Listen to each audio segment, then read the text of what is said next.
Hey there, my name's Ed Mothershed. I'm here to, let you know what is the best job to do in 2025. And what mean by that is like a 9 to 5. Um, I think any job in healthcare is a great job to start with. Now, when I say healthcare, I don't mean you have to go get a certificate or you necessarily have to go get, some type of degree or some type of license in the healthcare. Um, when you start out, if you have, like, say, if you're just out of high school or maybe out of college, or maybe you just don't have a direction yet, what you want to do. Okay, if you think you may be going toward healthcare, or you may want to try it out, I would say to get yourself in the door, go to a bigger institution like a hospital that is affiliated with the state, type of city hospital, state hospital, or also a hospital that's affiliated with a university type place. Those are the bigger the institute, the better. There are some, nonprofits, some that are, owned by companies or by, say, not a company, but let's just say an institution like, a group, or so to speak. So the bigger, the better, because those are the stronger places that are going to last longer. And also, those are the places like if they downsize or if something's going on, it rarely kind of happens there, or it's a minimum. And the best thing is be the best employee when you get in there. Don't be the worst. Come to work on time every day. Try not to call off. No, none of that. No nonsense when you get to work. Stay off your phones. Do your work, and be kind to everyone, to the patients, to each other, as far as your coworkers. And I think you can last long at that place. Let's start there. Now, if you're trying to get in the door, there's ways to get in. You can get in through someone you know, or you can get in, go fill out that application type way. And also, here's a helpful hint. You can go through a temp agency, depending on what department you're trying to get into or what type of job you're trying to get. Now, let's start from, I want to say, from the bottom. And I don't mean the bottom as the importance of the job. I mean where you need the least education, or the least, you know what I mean? You don't need a license. You don't need a certification. So you can start out in a hospital in what they call environmental services, or EVS department. It's like the janitorial department. They have different areas in that. They will train you once you get on the job. They do sometimes may say they prefer someone with experience or someone that's worked in that area before, but 9 times out of 10, they will train you. I've seen it, especially a lot of the young people coming in, they will train you. So start out there. And remember, this is just to get your foot in the door, because you can have a license or a tech job, but you can't get in that institution because it's too many positions, filled already. And then it's hard, for you to get in, period. So start there. Don't be ashamed of that. Get in there and start there. A lot of people don't think outside the box. They think once they get that certificate or that license or whatever, then, oh, I'm not going to work until I get the job in the field that I, have my education in. No, get yourself to get in the door in a certain institution. Remember, start at ground level if you have to, just to get in the door. Okay, so once you, say environmental services, that's one place. Let's get back to that. That's one place you can start. You can start transportation, people that transport patients, transport specimens around the hospital. You can also try food services. Food services is always hiring for people that are distributing food, working in cafeterias. Sometimes if you know how to cook, they may ask you to learn how to be a chef and maybe learn at ground level. But a lot of times they do hire chefs, I believe, that has a license or education in that field. But it doesn't hurt to try. Think outside the box. You're trying to get in the door. If you can go through, like I said, HR, fill out that application and do that. Or if it's somebody you know, go that way, or go through the temp agencies. Temp agencies are kind of easy to go through. And a lot now, this is the thing with temp agencies. Once you go through a temp agency, they don't like to hire you right away because it's like under a contract. But if you're a really good worker, I've seen it. They will buy you out of that contract just to keep you as a worker because they want you to work in that institution or that department, depending on who your supervisor, manager, who they are. And it does happen. So if not, once you leave that place, maybe somewhere down the line, once you quit the temp agency because you knew people inside, now these people that you worked for before and know your work and know you will pull you in. So remember that. Okay. So a lot of times too, make sure to go to HR and read the guidelines. Make sure with the temp agency, read the rules and guidelines of how you want to move around.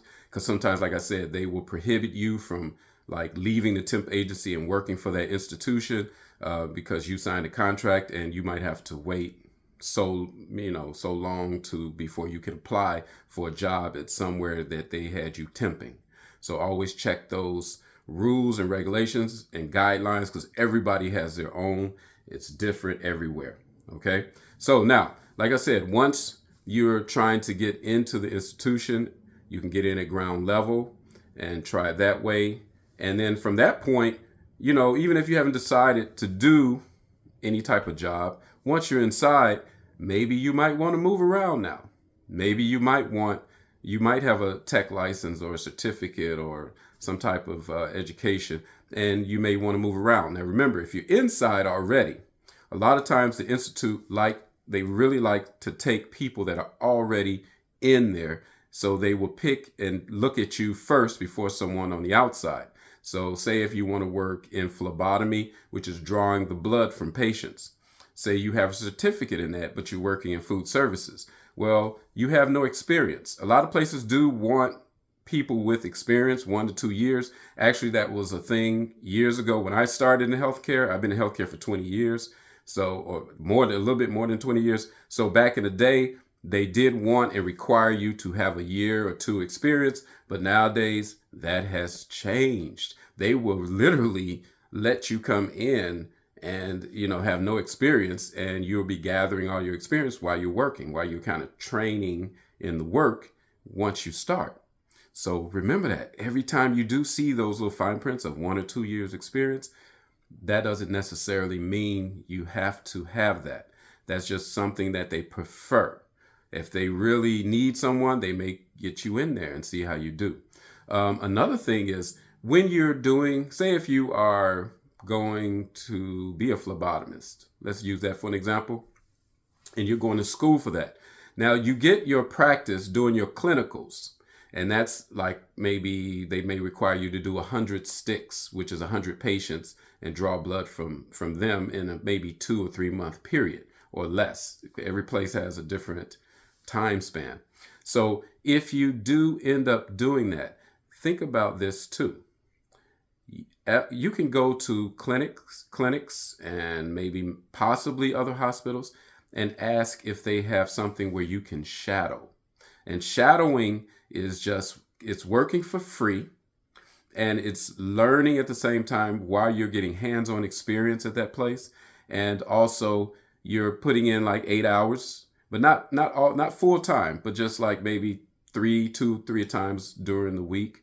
So shadowing is a good way to get into somewhere to get that experience. That way, once you apply, you can say, hey, I do have a year's worth of shadowing that I did, that I got my practice in, and I got my experience in doing this over at such and such clinic or such and such, institution.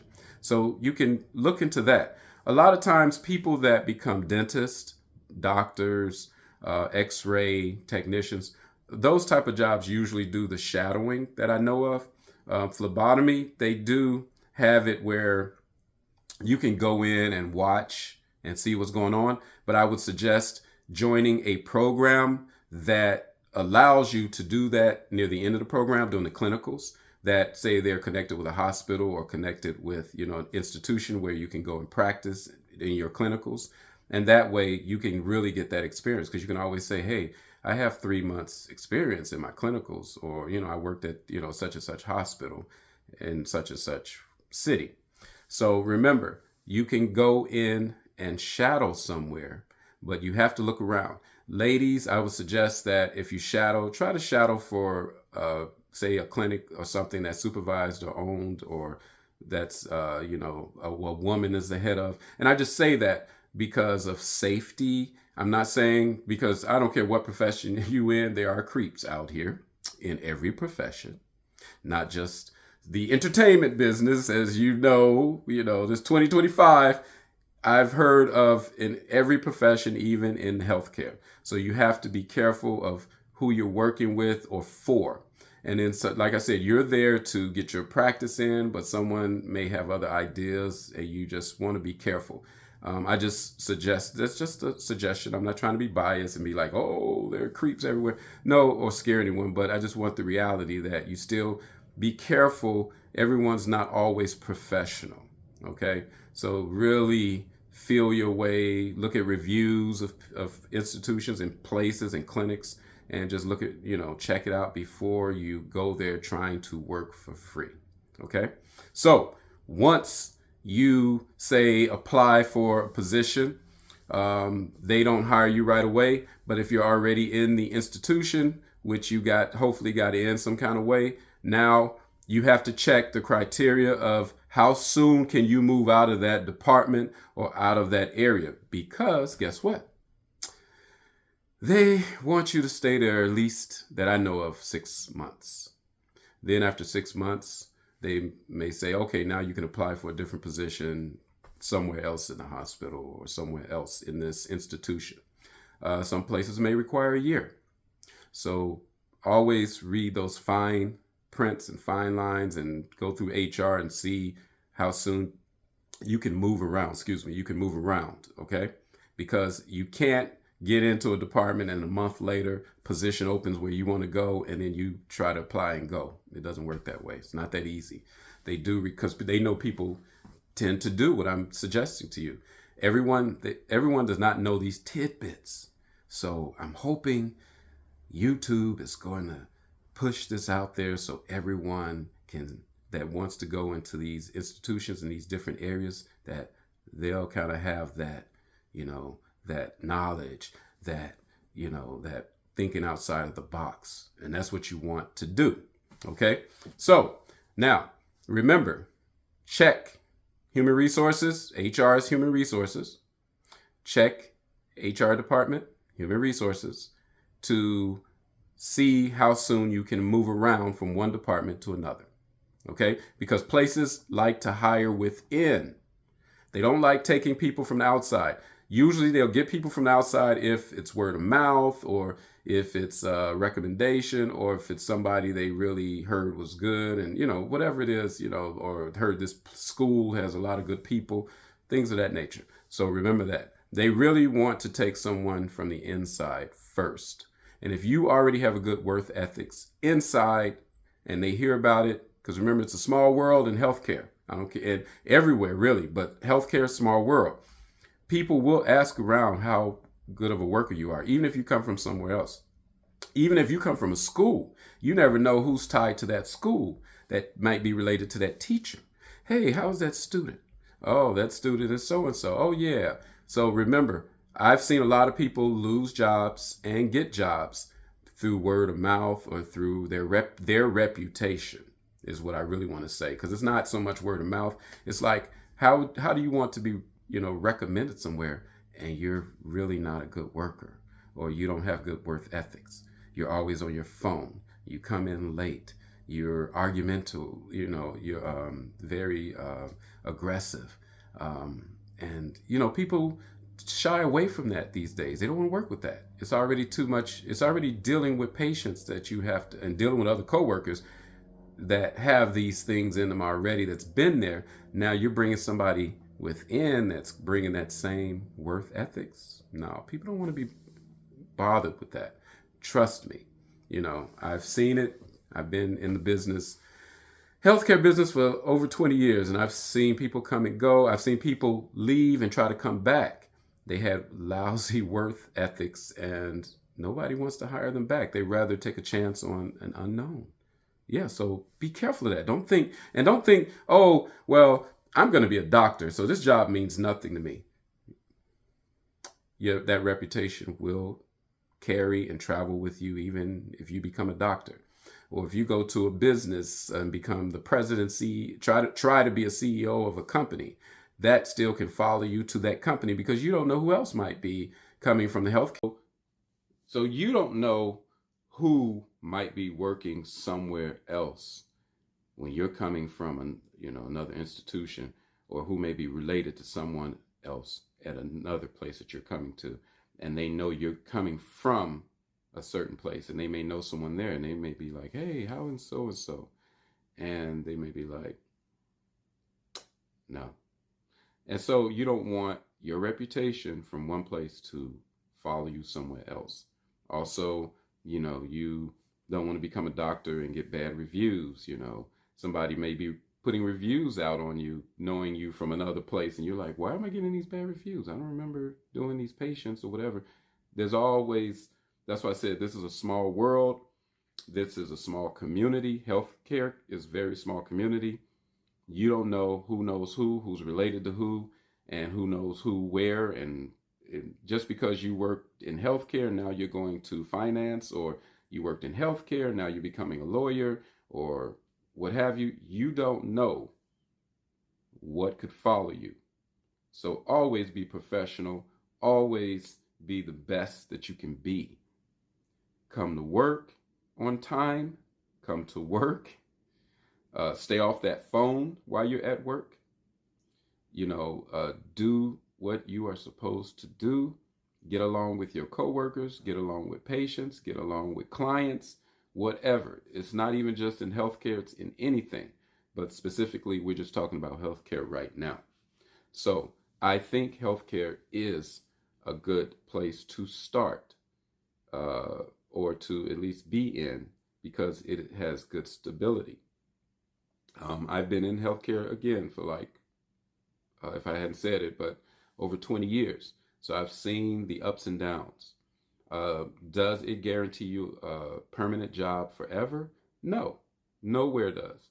But your odds are much better, because there's always people that are sick, always people, going through ailments or what have you, and in need of healthcare, including ourselves. This has helped me out, and my family. Whenever I needed, something, I get, because you're a worker, you get discount, because you work somewhere. And it's not just because I'm the worker, but your insurance, is very, especially in an entity, may cover more than it would if you worked somewhere else. Who knows? I mean, insurances are different. But because I worked at an institute and was hospitalized there, or at one point we had our kid there, everything was practically free. The only thing I really paid was a co-payment, and that was like for ER, you know what I mean? Or for, co-payment to see the doctor when I first came in, whatever you have, whatever, it was. But it was like $50. Now it might be 75 or 100, but I'd rather pay that than thousands, because you can be, and that can definitely put you in debt, paying thousands of dollars to save your life. So it's important that you be on your P's and Q's when you're at your job, because it will follow you. But let's go back to healthcare is, to me, a more stable place to be in compared to other places. Also, just remember what I mentioned to you about the ins and outs of getting into a place. And think outside of the box. Don't just apply somewhere and hope for the best. Get in where you can fit in. Okay, that's my recommendation, my suggestion. I am not an expert, but these are things that I have seen people do. I have sort of done those things myself, but not to the extent of what I'm telling you. I wish someone would have been there to tell me these things. I may have been in healthcare a lot faster, because it did take me a while to get in the door. But Like I said, I hope these are helpful hints and helpful for you. And, I wish you the best. And I'm going to bring more content of certain, give my tidbits and tips of certain things.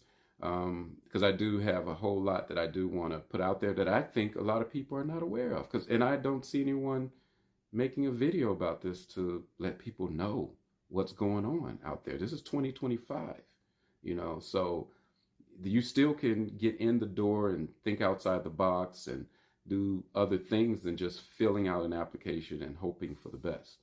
All right, so if these were helpful, please subscribe and hit like, comment, let me know if you have some ideas, or let me know if you had these experiences. Also, let other people know, that you've had these experiences. And then hopefully that will give people the incentive and the hope and the know-how to do the same thing so they can get in the door for their future. Because hopefully this will be for anyone, young or old. All right? So I am EM, Ed Mothershed, and I am checking out this second, and I'll be back. I'm not checking out. Look, sound like I'm checking out off Earth, right? Checking out. No, not that checking out, but I will see you all. So peace. All right.